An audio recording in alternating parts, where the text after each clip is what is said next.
There's a drawback to cutting between different clips a ton. All of this visual variety can quickly become visual mush if you're doing it wrong. Let's say you want to be engaging, so you're trying to cut between different clips literally as much as possible. You risk making things confusing, which hurts engagement. To avoid that, don't minimize shot duration just for the sake of minimizing shot duration. It's okay to leave the same clip on screen for 10 seconds if it's interesting for 10 seconds.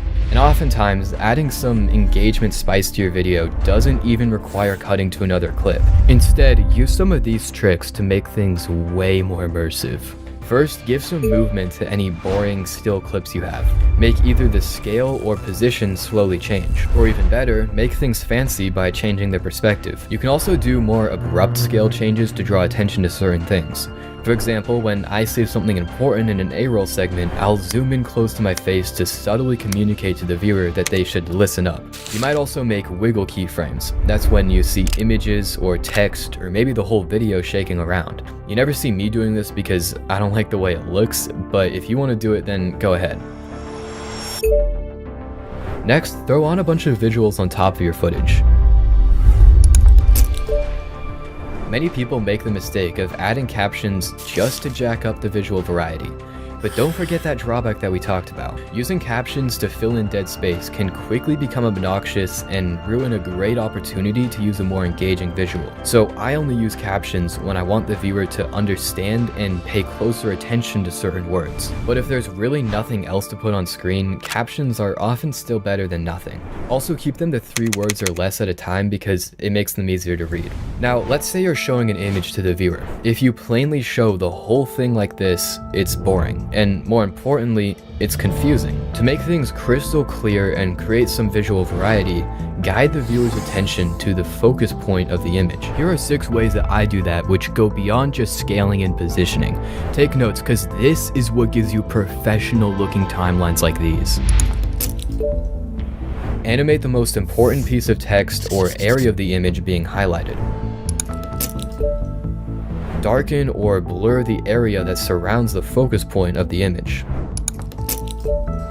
Shift the hue of the image to make it red, and it gives the image a negative connotation. You can also shift it to yellow or green to make it seem positive. Circles, arrows, and underlines also work. Oh, and one extra. Make the subject glow. Another immersion hack is to just make the video look good. This could be color grading, adding a vignette, or some subtle particle animations. On the topic of making things look good, let's bring our focus to making things feel good.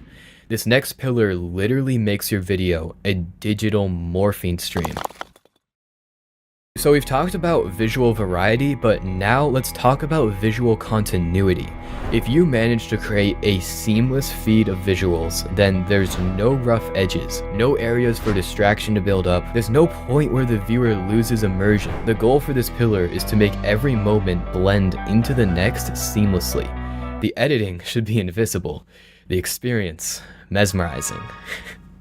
Anytime a graphic comes on screen, it can't just magically appear there. That doesn't make sense. It needs to somehow move into the frame. Check the description for my free presets. Now, you don't have to animate things. You can also let something magically appear on screen, but then explain how it got there using a sound effect. I like to use this shutter sound effect, but a pop sound or something like that also works. Now, this is super important. Look, I just made a cut, but I messed up the most crucial rule of doing a cut. In the last frame of this first clip, the viewer is looking right here in my eyes. Then a tiny fraction of a second later, in the first frame of the second clip, the viewer is now expected to look here. That's a little jarring, and it breaks some of the immersion that your editing should be providing. Imagine if every cut the viewer had to keep changing focus from one side of the screen all the way to the other. This right here is a pretty unimmersive viewing experience. Another way to make cuts seamless is using a full screen transition. There's plenty of free packs out there, but if you like my subtle style of them, then I got something for you in the description.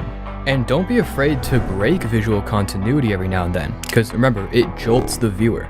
It'll get their attention. Look at this timeline. We've been talking about all these ways to make the video visually addicting to watch, but we've been leaving out the other half of the video. There is a whole nother sense for your viewer to experience the video in.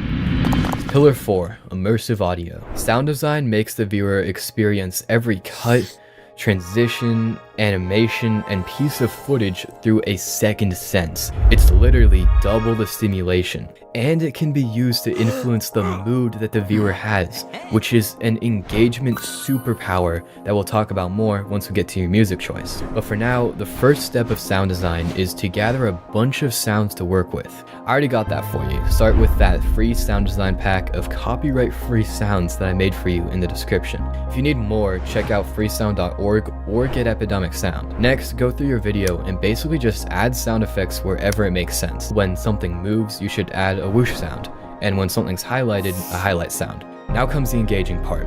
These next 3 types of sound effects literally hijack your viewers' emotions and suck them into the video. First are risers. They build tension and anticipation because they communicate to the audience that something really important is about to happen, but only use them if something important is actually going to happen, or else they will lose their reputation and won't be effective. Next are hits. These release tension and emphasize moments, making them feel important. You can use these on their own or place a riser before them. It depends on the situation. And again, don't overdo them. Finally, drones. These create a feeling of mystery and intrigue.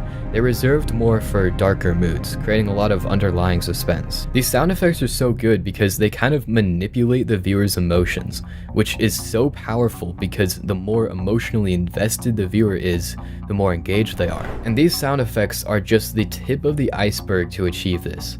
Below the surface is a massive potential for emotional investment, your music choice. For example, I like to find songs that create a feeling of anticipation, which makes the viewer constantly believe I'm about to say something super important. Then during a segment where I'm giving groundbreaking advice, I use a song that gives an innovative feeling, which creates a ton of excitement over what I'm saying. This is super straightforward to pull off. Separate your video based on subject changes, and then decide the mood the viewer should have for each subject. By the way, you should spend a lot of time finding the right music because it is really important that it fits. You can find some good copyright-free songs on the YouTube audio library, and there's the occasional gem artist like Lemino, which offers free songs. But to be honest, subscribing to a licensed music platform is the best choice if you're gonna take YouTube seriously.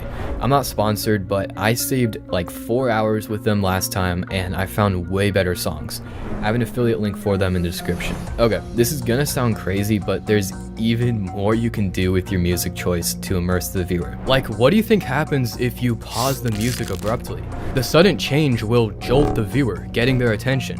Also, the lack of music brings attention to other parts of the video. So for special moments, try pausing the music to elevate that moment.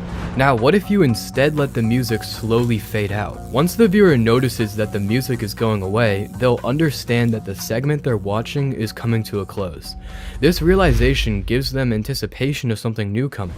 Okay, let's get even more advanced. Beyond just making the mood of the song match the tone of the segment it's in, upgrade your music by syncing the hits and dips of the song to the video. For example, in this segment, I introduced the problem here and began teaching the solution here.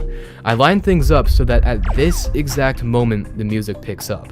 Doing that marks a clear topic shift from problem to solution, and also makes the solution segment more exciting. And if you're wondering why I have 4 music tracks playing at the same time, it's because I downloaded the separate elements of the song. That's another feature of Epidemic Sound, which is super helpful. Alright, I hope that helped. Now, there's a lot more to retention, so